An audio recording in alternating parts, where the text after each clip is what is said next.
alegria estarmos juntos mais uma vez num dia tão especial como hoje. E eu tenho certeza que foi o próprio Senhor que te colocou aí sentadinho, assistindo esse programa. E eu tenho certeza que esse Deus que te trouxe vai falar ao seu coração nesse momento.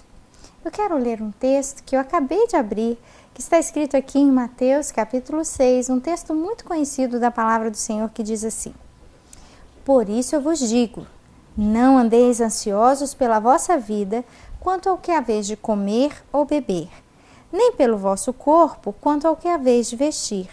Não é a vida mais que o alimento, e o corpo mais do que as vestes? Você pode estar se perguntando, o que tem isso a ver com missões? O que tem isso a ver com a divulgação da vontade de Deus, perto e longe? Isso tem tudo a ver. A palavra de Deus nos orienta a não sermos ansiosos por coisa alguma, porque o Pai Celeste cuida de nós. Você já parou para pensar no interesse que Deus tem em cuidar de um simples pardal, em cuidar das plantas, em saber cada folha que cai de uma árvore qualquer? Deus é aquele que sabe de todas as coisas. Ele conhece o seu coração, as suas necessidades. Ele conhece a necessidade de cada missionário. E é Ele que cuida. Ele tem a história em suas mãos. E é por isso que nós não devemos nos preocupar com coisa alguma. Quando veio no meu coração o desejo grande de fazer algo mais pelo Senhor, de não só pregar para as pessoas que estavam perto, mas de levar as boas novas de salvação a pessoas que moravam longe e que talvez nunca tivessem tido a oportunidade de ouvir falar do Senhor. Quando veio essa vontade em nosso coração, veio também o temor. Vieram também os questionamentos sobre sustento, sobre como seria a vida em outro lugar, mas junto com essas questões veio a certeza do cuidado e da proteção de Deus. O nosso Deus é aquele que promete e que diz para você e para mim: vocês não valem muito mais do que as aves. Eu preocupo com vocês. E Deus sempre preocupa conosco. E é para falar sobre isso, sobre esse envio, sobre o trabalho com pessoas em lugares diferentes, que hoje nós temos a presença do pastor Rosifran. É uma alegria tê-lo aqui, pastor. A alegria é toda nossa. Rosifran, eu gostaria que você se apresentasse primeiro e dissesse um pouquinho sobre o seu envolvimento com missões. Como aconteceu e por que aconteceu? Eu já estou envolvido com o trabalho de missões. Esse ano completo 30 anos com a missão Amém. E quando ainda na minha adolescência, logo após a conversão, eu sempre tinha aquele senso de fazer algo mais para o Senhor, não apenas seguir minha carreira, os meus próprios sonhos, mas entendi que havia os sonhos de Deus para a minha vida, aquilo que Deus desejava. E eu já estava assim caminhando para o seminário, para ser pastor da minha denominação. Hoje eu sou pastor presbiteriano, mas naquela época de preparação eu comecei a orar pelos povos, as nações, e Deus começou a me incomodar. Olha, tanta gente vai para seminário, para ser pastor, mas naquela época assim, quase não havia missionários brasileiros. E Deus começou a colocar isso no meu coração. Aí eu peguei um livro, o Intercessão Mundial, que a gente conhece, e comecei a orar diariamente por uma nação. E Deus, às vezes, estava orando aquelas necessidades, Deus, então, pesava no meu coração. Eu pensava, mas Senhor, alguém precisa fazer alguma coisa por essa nação que não conhece o Evangelho, tem pouco conhecimento, ou quase nenhum, e ninguém está, assim, ativamente envolvido ou preocupado em ir ou divulgar o Evangelho. Aí comecei orando, e como eu tinha alguns missionários da Missão Amém, da UEC, que eram amigos meus, comecei a fazer pergunta para eles, como se envolver, o que fazer.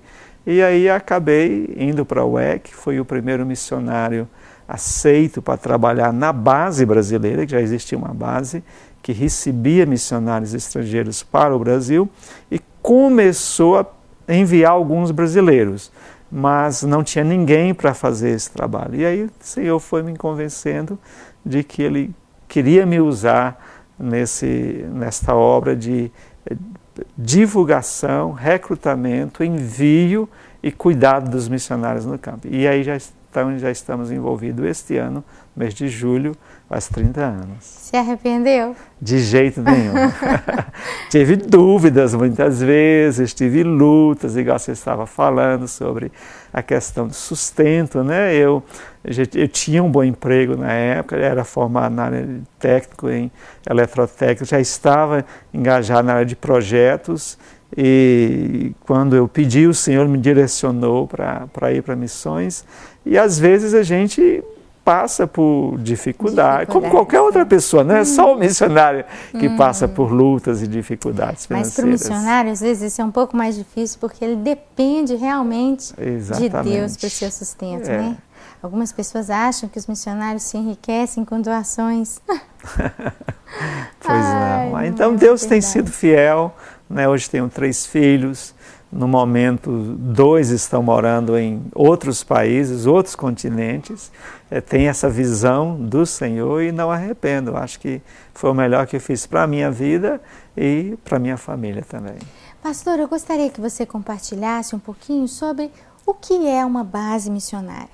Às vezes você aí de casa está pensando, poxa, mas o que é a UEC? É uma igreja? Qual é a função das missões? Qual é o alcance das missões? A UEC é uma das missões, né, que nós temos, mas existem tantas. E às vezes as pessoas não têm oportunidade, né, de conhecer. Às vezes você é um jovem e você está se perguntando, como que eu posso ter algum envolvimento? Como é que eu posso provar um pouquinho desse gostinho do que é ser missionário? Às vezes você tem um chamado, mas tem um receio, você quer fazer um test drive primeiro, né? Eu não sei qual é o seu questionamento, mas preste atenção no que o pastor Rosifran vai explicar para nós a respeito das bases missionárias. Suzy, no projeto de Deus para a implantação do reino na face da terra, desde o nascimento da igreja, lá no livro de Atos, a igreja contou sempre com 2 forças-tarefas. Aqueles obreiros ou vocacionados que Deus chama para cuidar da igreja local. Pastores, mestres, evangelistas, gente com dom de cura, que vai ser usado por Deus para edificar a igreja na sua localidade e na sua região.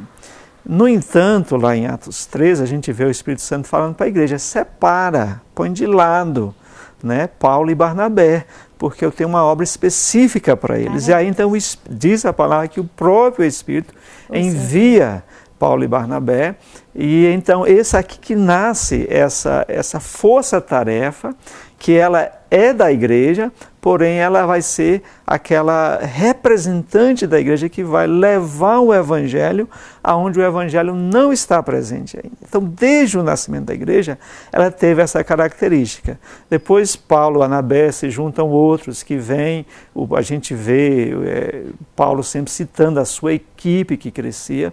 E durante todo o percorrer da história da igreja, sempre houve essas 2 forças.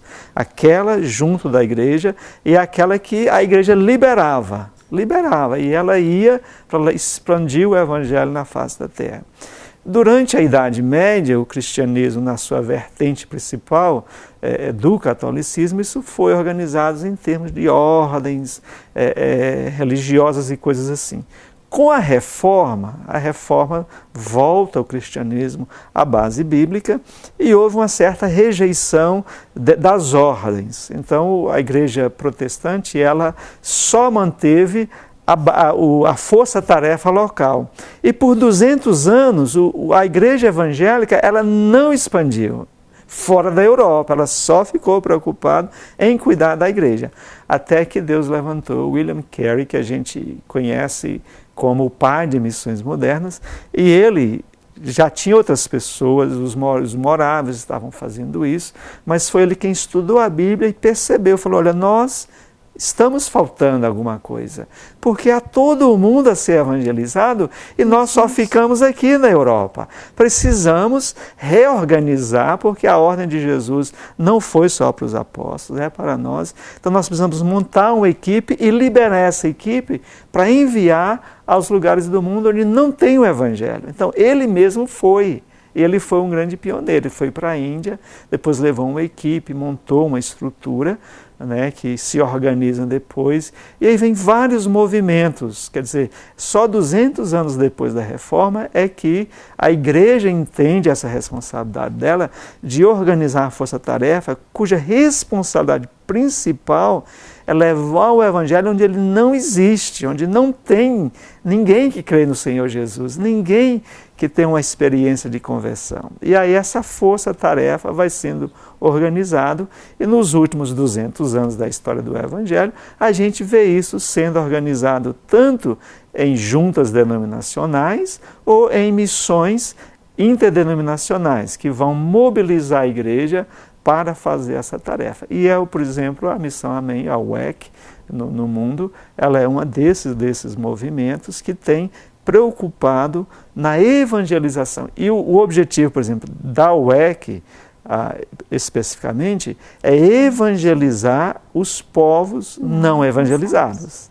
E que ninguém está orando, que ninguém está se preocupando, ninguém está se envolvendo. Então, esse ano a UEC faz 100 anos, né? São 100 anos de história e já temos levado o Evangelho a muitos povos. Hoje nós estamos trabalhando com mais de 100 povos, desses 70 são povos que não têm nenhuma igreja, de nenhuma denominação, nada, ninguém nunca ouviu falar de Jesus, né? Por exemplo, a gente tem... Né? É um desafio. Nós temos uma das nossas missionárias que trabalhou no deserto de um país asiático e um dia ela nos escreveu uma cartinha e falou, olha, pastor, eu e a minha colega somos as primeiras pessoas a chegarem nessa região para falar, ninguém nunca tinha ouvido falar de Jesus. Nós fomos as duas primeiras a falar de Jesus para esse povo. Gente, eu senti assim um prazer, como o livro de Atos, né? Mandar alguém para ir para aquela região e elas serem as primeiras que vão falar do amor de Jesus e implantaram uma pequena congregação, começaram com crianças e hoje tem já uma igreja que está crescendo naquela região. É um privilégio, né? É um grande privilégio.